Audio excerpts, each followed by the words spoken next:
Nasaan ba tayo, guys? We are at the beautiful, magical place called Clark, Pampanga. Imnida. Tocino, yes. Sisig, yes. Correct. Yes.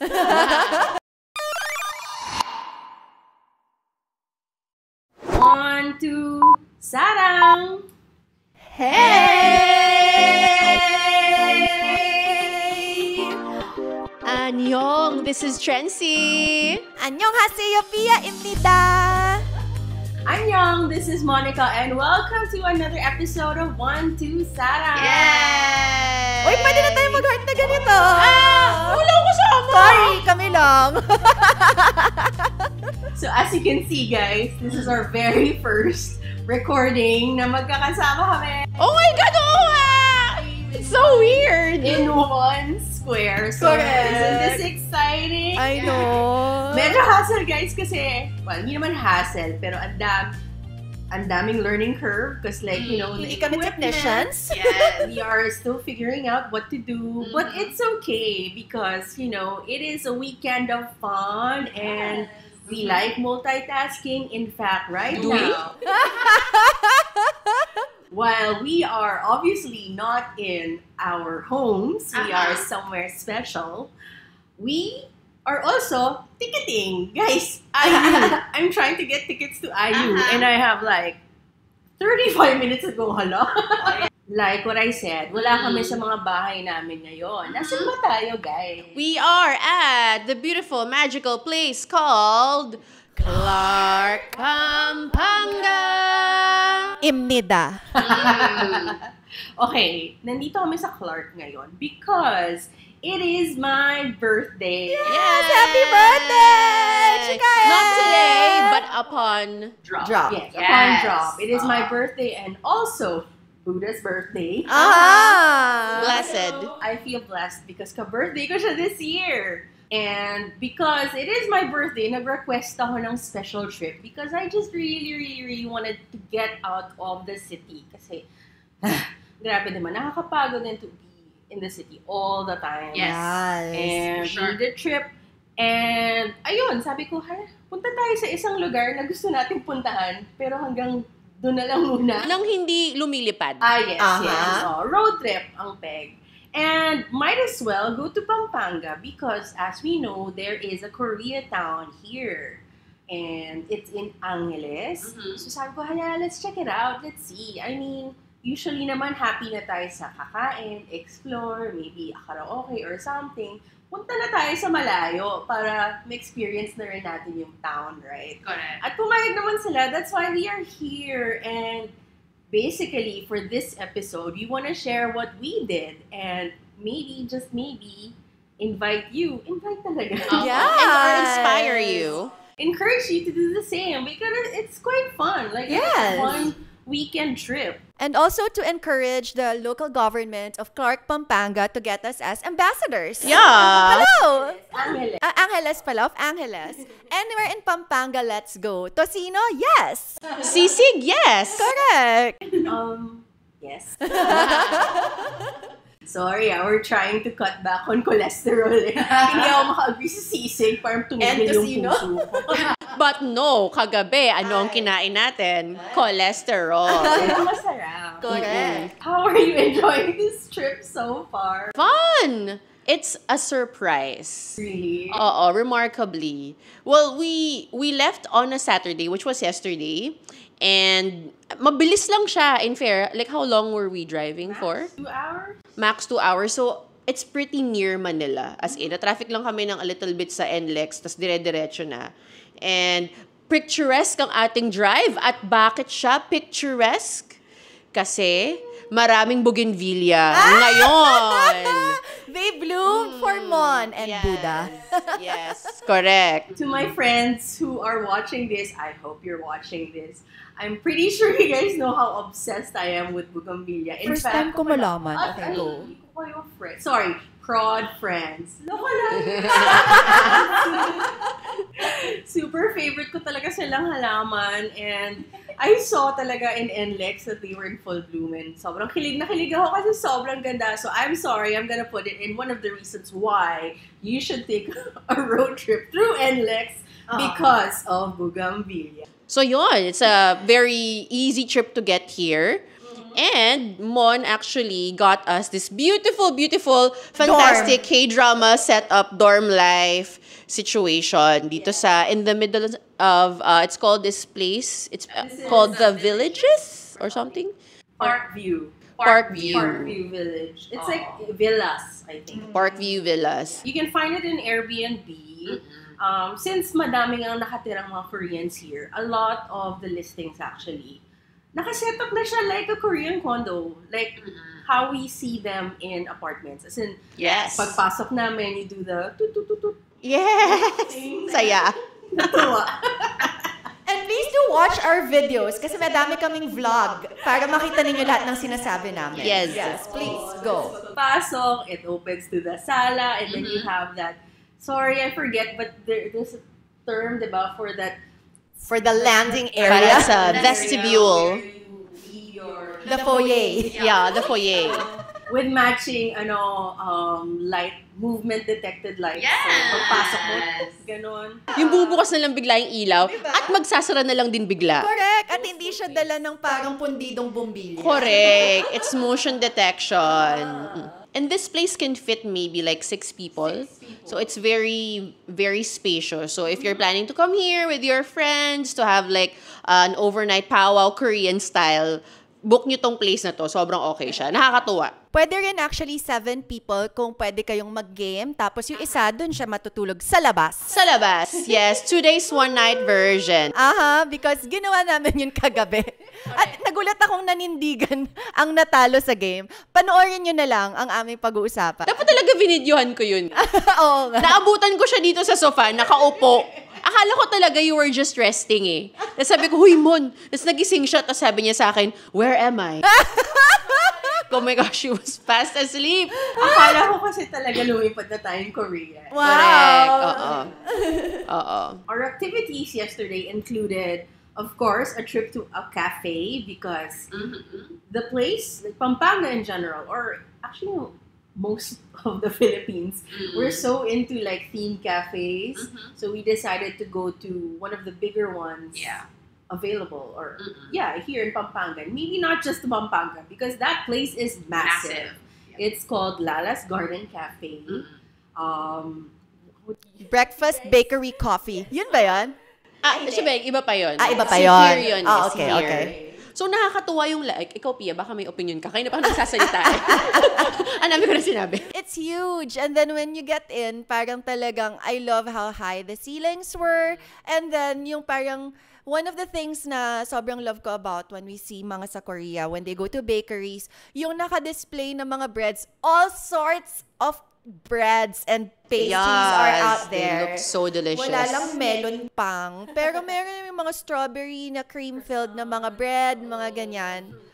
Kaya lang di kami nasa mood mag-bread kahapon. So, hindi wala sa mood. More busog na kami because we ordered, I think, Like a shit ton of chicken. yeah, but technically 3 orders lang siya. Yes. Pero sobrang busog na kami. I was really intent on buying a croissant. Hindi ako a dessert person masyado. Pero nung nakita ko how beautiful, they were so pretty, okay? They Yeah. were like the prettiest breads I've ever seen. And I really wanted to buy and try. Kaya lang, grabe yung manok. Ang sarap ng chicken. Yes. girl. So good. Like, nabusog talaga kami. In fact, sobrang laki ng servings. Nag-uwi pa kami sa bahay. Ganun level. Correct. And okay lang kasi masarap nga siya. Yes. Do check it out. Check out our vlog para you can see the photos of what we're talking about. And also, Trency's conversation with the cashier. Yes. Abangan ninyo. Oo, about who this Lala is. Aside from that cafe, right next to it is a huge mall. Hindi naman huge. Hindi SM levels. But there is this Save more levels. Oo, save more levels. There is this Korean mall right next to Lala's. And we checked it out because inside it was, what's the name of that? Kmart. K-Home Mart. K-Home Mart, yes. Yeah. It is the biggest Korean grocery in the country. I believe that's what its label is. And it's open 24 hours. Yes. Like, pretty awesome. Mhm. So we checked it out kasi, di ba, why not? Nandun na tayo. It's right next door. And we had so much fun going through the aisles, of course, doing a lot of narration because aside from the food kasi and products, mga, what do you call this? Mga soaps and Toiletries and homewares. stuff like that. Mm-mm. May section siya na napakalaki na kitchenware, I guess. Yes. Yung mga malalaking lutuan, malalaking basins for those kimchi making stuff that we see in the dramas. They're all there. And pati yung mga sandok. Like, Trent had such a great time, like, figuring out what they were for. Yes. And narrating stories. Yes. What they could be for. It's called improv exercise. Pero nakakatuwa talaga siya. Kasi parang, syempre in Manila, you get to go to those like little ones lang. And eventually, it becomes like the same everywhere. Yeah. But here kasi we saw like many different kinds of drinks and food. So actually, we shot pa a review of like alcohol that we saw there that we've never seen in Manila. So we had like some plum wine, blah, blah, blah. Stuff that we saw in like K-drama. So abangan nyo na rin yun. We're gonna be like putting that up. At malalaman nyo kung anong masarap na nainom namin. And then, even yung mga fruits. May mga fruits na kakaiba. Tapos mga nakabalot pa Korean style. Meron kami nakitang melon, girl. As in, nakabalot pa siya ng tela. Correct. Tapos parang sabi ko kay Pia, bakit kaya nila binabalot yung mga prutas nila? Kasi sa K-drama ko lang talaga nakikita yun eh. Talagang, sa atin kasi dito, pag may mga prutas, nakakalat lang sila dyan. Kasi mahal and precious ang fruit sa kanila. Yun. Unlike here where it's easily available. Oo. And also, the exciting part was, well, it wasn't working, quote-unquote, when we were there. But there was a part na, as in, gumagawa sila ng rice cake doon. So, fresh. Yeah. Yung mga rice cake. Siguro kung True. maaga tayo pumunta, nakita pa natin. Di ba napapanood sa Mga mga 10 AM variety? nga Parang eh. yung fresh na parang from the grinder, yung Yeah. mahabang-mahabang tokboki, tas Dami. kakagatin lang nila ganon. Oo. May Enjolmi. First time ko Enjolmi. makakita.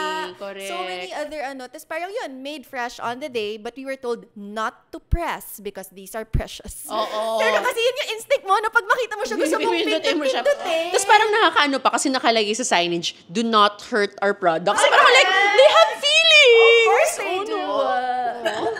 Nakakatawa. So, but it was enjoyable. So, if you're gonna come here, and make sure to like bring a lot of cash, number one. Oh my gosh. Because they don't do cards nor GCash. Correct. That is what we realized. Kasi Yes. kahit nung kumain kami sa dinner and yung mga cafes, lalo na in the main Koreatown Along Mall, Friendship as Highway. in, sabi namin, oh my gosh, this is our Joshua moment. Correct.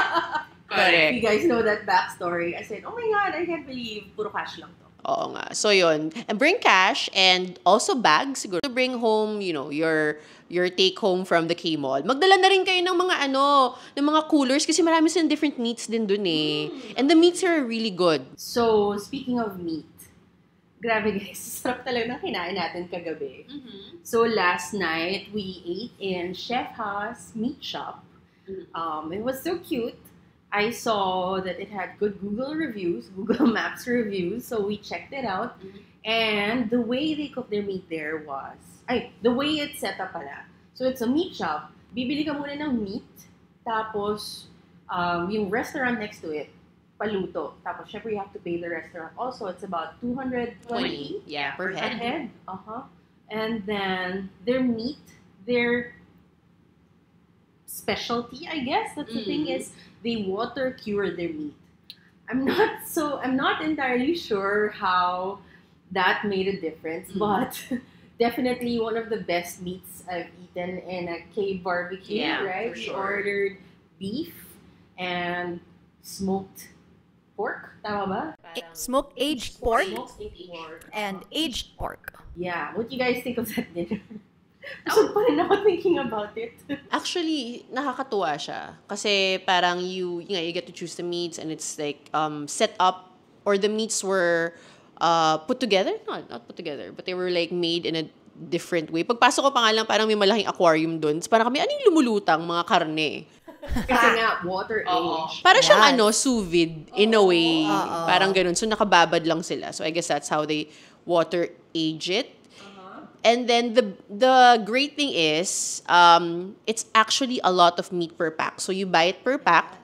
And then we bought the beef. The beef was a little bit more expensive, but we wanted to try something kasi that's their specialty. And that was like around 1.5. Pero the pork, the samgyupsal na aged, it was 250 pesos. And then when we started like cooking it na, parang kami, ang dami pala nito.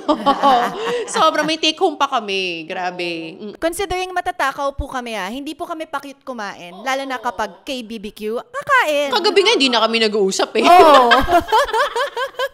Hindi siya daya, guys. You know how when you see a pre-cut platter, like when you're in the grocery, you'd think na, isang layer lang yan. Hindi. Malalim pala siya, guys. Correct, oo. And it's really like, siksik talaga yung meat sa loob. By the way, nakalagay may poster kasi dun sa chef na the way they prepare their meat, we don't understand yet. Baka kung alam nyo, let us know. Parang it seems like they cultured, is that the correct term? They raise their own pork or something? Parang ganon. Kaya ganun yung lasa niya. Parang may ganun Oo. explanation. Parang si Chef Ha, it seems like he's a Korean chef. He went to the Philippines, and since he wanted like good quality meat, yun nga exactly what Mon said, kumuha siya ng mga farm animals that they, brought up for that perfect meat. I guess They were trained. Trained in the idol way. Correct. The Chef Ha agency. Thank you, Chef Ha. Silang tumingin sa camera. Correct. Find the camera. Oo, saya. Ayun. Yeah, so that was really fun. Siyempre, pagkatapos ng kain, we walked around and then we saw this cafe which was, I think, was the most unique cafe that I've seen. Because you know how ang daming mga, kanya-kanyang gimmick na cafe to make it a different kind of cafe. But this one, guys, so it's a 24-hour cafe. That's pretty common. But it is also like a beauty and self-care shop. So it's like Watson's with like the nice Korean skincare stuff, Korean skincare stuff. And makeup. And they're also open 24 hours. Like, what the hell? So you can like buy lipstick at 4 a.m. Correct. Yeah. Totoo.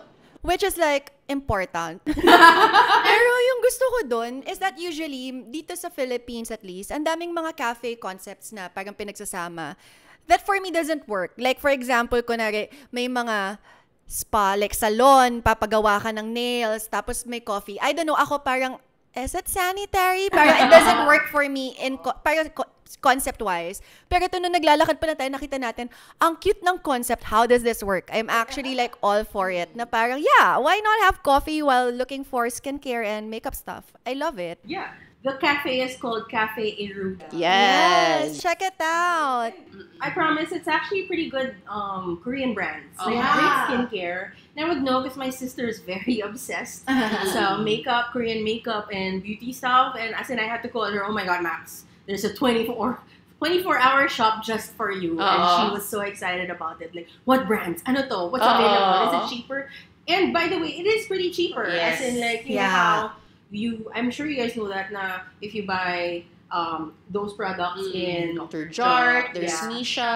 and the apps in the blue and the orange app, medyo cheaper siya than mall prices. So ganito din to, except like, you're in store so you can really test out the stuff. Yeah. After that, may nahanap kami na bukas pa na arcade. Yeah. So, syempre, para kami, oh my God, arcade, tara, let's do it. We played some games, but of course, ang pinaka goal talaga namin din for the trip is to do some norebang. And That's what meron we silang did. norebang na maliit sa loob, yung mga little booths lang. Yes. So if you've seen yung mga like variety shows and stuff, usually they have that there and magkakantahan yung mga idols and stuff, and yun ang ginawa namin. Yes, usually they have that as well sa mga time zone. Pero sa Correct. time zone, pang isang tao or dalawang tao lang. Exactly. Ito, may space para sa amin at para sumayaw. At meron pang disco ball. Yes! Sakto yan! May pa-disco ball Talaga? siya. Oo. And also, like, it's incredibly cheap. Like, 10 pesos per token. Uh-huh. And then per song, parang 3 tokens. Ganon. What's the name of the place again? With Me Arcade. Yon. With Me Arcade na may katabi siyang With Me photo. So, Yes. meron din parang live cuts doon. So it's like the whole Korean experience talaga. By the way, yung sa Korean karaoke, I'm sure it's pretty common na rin. Kasi nakalagay sa, yung naka-highlight, yung romanized lyrics. So, you can sing along, hindi siya in fully Hangul. Yes. But it's so difficult Correct. to catch up. Like, you'd think that you know the song. Nasa mid siya. Gusto niya ulit mag-norebang. Gusto ko pang kumanta. Oo, hindi pa daw tapos yung throat niya sa pagbibirit. So, pag mga rap parts or yung mga mababilis, tongue twister talaga eh. Oo. Like, kailangan ng practice. Parang siguro feeling ko, kung gusto niyo rin ma-experience yung ganung klaseng norebang, which is all, like yung instructions niya and even the remote control is in Korean, it's very important to have a friend who can somewhat understand the language. Because at some point, kasi we were kind of tired na and ashamed of ourselves na pang ilang beses na kami tinuturuan. Tumatawag lang kami kasi hindi namin masulat. And then, kasi di ba some artists pa nga, like 17 for example, in the karaoke, their name is in Hangul. So, Pia Bonalos, Hangul Master. Kasi yung iba, nilagay lang namin kanya, BTS, IU, Twice, New Jeans, Go. Pero bakit yung 17? Oo nga eh. Nakahangul tayo. Pwede naman SVT. Correct. But that was fun. In fact, I think that was one of the highlights of the night. And a good ender. And that's how we ended the night. Yes, with a 100 score in the karaoke because of Monica's snapshot. Sample. Ajuma shapishi onino ochimatsu dora nega isusamoru da ganchana. Sarane nege geogi anigo. Sajiksu uriye sumidaya. So there. I hope you guys enjoyed the trip. Really Yes. did. Kamsamnida. Yes, kamsahamnida. Happy birthday, Mon. Happy birthday, Chika. And I hope to see you guys in the next episode. We are on, by the way, we are on Facebook, Instagram, Twitter, and of course here on YouTube. Do check us out. We have so much other content on K-pop and K-dramas. Yung mga thoughts namin, just like this, ganito lang din kami mag-usap pretty much. Yeah. Again, see you in the next episode. Hey! Kamsamnida.